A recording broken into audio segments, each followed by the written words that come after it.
नमस्कार मंडळी. जय जय रघुवीर समर्थ. श्री मनाचे श्लोक प्रस्तावना. समर्थ रामदास स्वामी यांचा जन्म इसवी सन 1608 मध्ये जांब महाराष्ट्र येथे झाला. ते समर्थ संप्रदायाचे संस्थापक होते.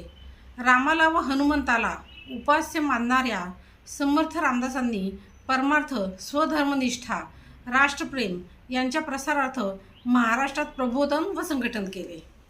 समर्थ रामदास स्वामी आणि त्यांनी रचलेले मनाचे श्लोक माहीत नाहीत असा मराठी मनुष्य सापडणे दुर्मिळच.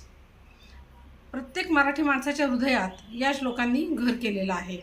अत्यंत सोप्या भाषेत समर्थ रामदास स्वामींनी रचलेले हे 205 श्लोक जीवन जगण्याचा आदर्श मार्ग दाखवून राघवाची प्राप्ती सुलभ करून देतात. म्हणूनच या श्लोकांची टॅगलाईन गमुपंथ अनंत या राघवाचा ही आहे असे म्हटले तरी चालेल. या श्लोकांचा मुख्य उद्देश मनाला योग्य मार्गावर चालविणे आणि जीवनातील सत्याची जाणीव करून देणे हे आहे.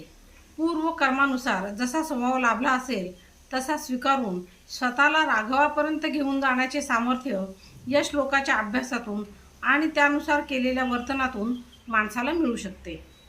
आपल्या सर्वांची एक ना एक दिवस राघवाशी गाठ पडणार आहे, परंतु हा प्रवास जितका लवकर संपेल तितके आपल्या भल्याचे आहे. त्या दृष्टीने माणसाचे वर्तन कसे ठेवावे आणि कसे ठेवू नये याबद्दल समर्थ रामदास स्वामींनी निसंदिग्ध खूप सविस्तर आणि मोलाचं मार्गदर्शन मनाच्या श्लोकातून केलेलं आहे. त्यांनी या लेखनात मनाला संबोधित केले आहे खरे, पण इथे मन हे केवळ एक रूपक असून सर्व मानवजातीला उद्देशून केलेले हे उपदेशात्मक लेखन आहे हे लक्षात घेऊन या बहुमोल उपदेशाकडे पाहावे आणि तो आचरणात आणण्याचा प्रयत्न करावा. हे काव्य अगदी सरळ, सोप्या आणि रोखठोक भाषेत लिहिलेले आहे. आता इथून पुढे आपण ह्याचा विस्तृतपणे अभ्यास करूया. तर मंडळी, इथून पुढे मनाचे श्लोक त्याचा प्रत्येक श्लोकाचा विस्तृत अर्थ आपण आता बघणार आहोत. तर त्यासाठी लवकरात लवकर चॅनल सबस्क्राईब करा आणि आपला चॅनल अनेक लोकांपर्यंत पोहोचवा. धन्यवाद. आणि कमेंट्समध्ये जय जय रघुवीर समर्थ नक्की लिहा.